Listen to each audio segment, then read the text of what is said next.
BA द्वितीय वर्ष के विद्यार्थियों, आज राजनीति विज्ञान के आपके प्रथम प्रश्न पत्र प्रमुख राज्य व्यवस्थाओं के अंतर्गत द्वितीय इकाई के बहुत ही महत्वपूर्ण विषय अमेरिकी संविधान में राष्ट्रपति का निर्वाचन, जो आपके लिए अति महत्वपूर्ण विषय है, इस पर मैं आपको राष्ट्रपति के निर्वाचन के संबंध में महत्वपूर्ण जानकारी देने जा रही हूँ। ब्रिटिश राजनीति का सर्वाधिक आकर्षक तत्व यदि सम्राट का व्यक्तित्व है, तो अमेरिकी राजनीति का सर्वाधिक आकर्षक तत्व अमेरिकी राष्ट्रपति का निर्वाचन है। राष्ट्रपति के निर्वाचन की प्रक्रिया पर अमेरिकी संविधान में बहुत ही अधिक मतभेद रहे।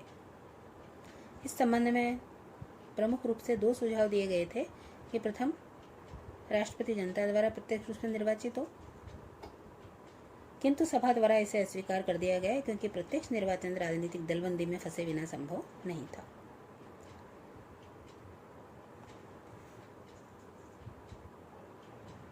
संविधान निर्माता राजनीतिक दलबंदी को देश के लिए घातक मानते थे।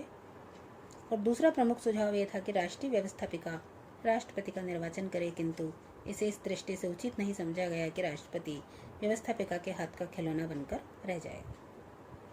इसके अतिरिक्त अमेरिकी संविधान सभा के सदस्य शक्ति विभाजन के सिद्धांत से अत्यधिक प्रभावित थे और यह पद्धति शक्ति विभाजन के विरुद्ध भी होती।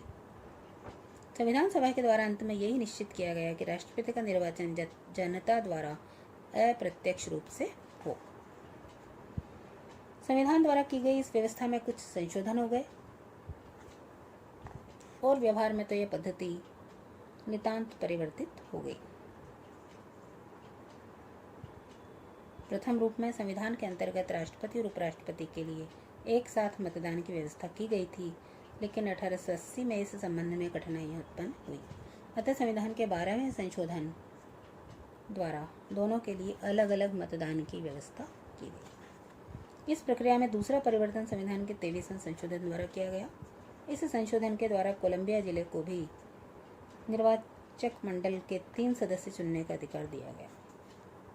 यद्यपि कोलंबिया जिले को कांग्रेस में प्रतिनिधित्व प्राप्त नहीं है, क्योंकि कोलंबिया एक जिला है, राज्य नहीं।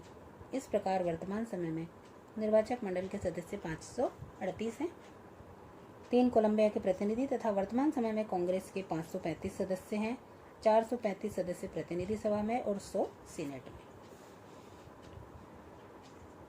संविधान निर्माताओं द्वारा उपर्युक्त पद्धति अपनाते हुए आशा की गई थी कि राष्ट्रपति का निर्वाचन शांत वातावरण में संभव हो सकेगा, किंतु 1800 में ही अमेरिका में राजनीतिक दलों का उदय हो गया और इन दलों ने निर्वाचक मंडल के लिए उम्मीदवार खड़े करने शुरू कर दिए।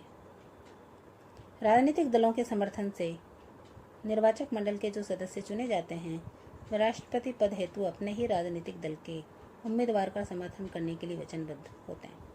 इस तथ्य ने राष्ट्रपति के निर्वाचन को व्यवहार में अप्रत्यक्ष निर्वाचन से प्रत्यक्ष निर्वाचन में परिवर्तित कर दिया है।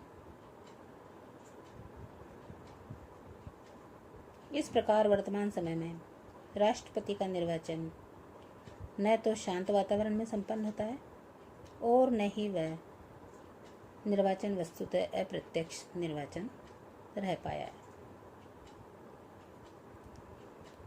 प्रसिद्ध विद्वान लॉस्की ने इस संबंध में लिखा है कि संविधान निर्माताओं ने राष्ट्रपति के निर्वाचन की जो विधि अपनाई थी, उस पर उन्हें विशेष रूप से गर्व था, परंतु उनकी आशाओं में से इससे अधिक और कोई आशा भंग नहीं हुई है।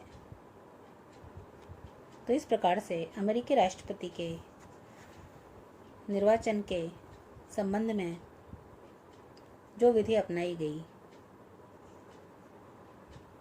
आज भी उसे पूर्ण रूप में सफल और संतोषजनक नहीं कहा जा सकता। धन्यवाद।